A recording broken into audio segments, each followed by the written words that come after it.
नमस्कार बालमित्र मैत्रिणींनो. मी आज मी मंगला आवलगावकर.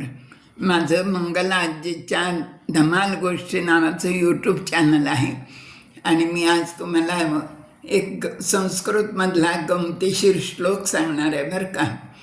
तर श्लोक असा आहे, उष्ट्वानां गृहे लग्नं गर्दभा शांतिपाठकाः अन्योन्यं प्रशंसन्ति अहो रूपम अहो ध्वनी. आता याचा अर्थ असा आहे, उष्ट्वानां गृहे लग्नम, उंटाच्या घरी लग्न असतं आणि गर्दभात शांतिपाठकाः, मंत्र म्हणायला कुणाला बोलवलेलं असतं? गाढवाला. आणि अन्योन्यम प्रशंसन्ति, दोघंजण एकमेकांची स्तुती करतात.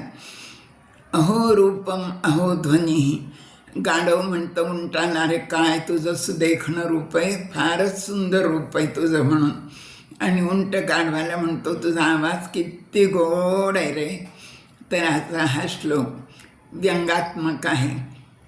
उंट चांगला असतो का दिसायला? नाही.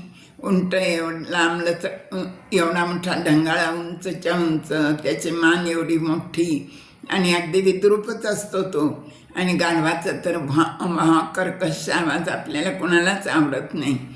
पण असा हा व्यंगात्मक श्लोक सुभाषितकारांनी संस्कृतमध्ये केलेला आहे. आज तुम्हाला मी तो अर्थासहित एक गंमत म्हणून सांगितला. धन्यवाद.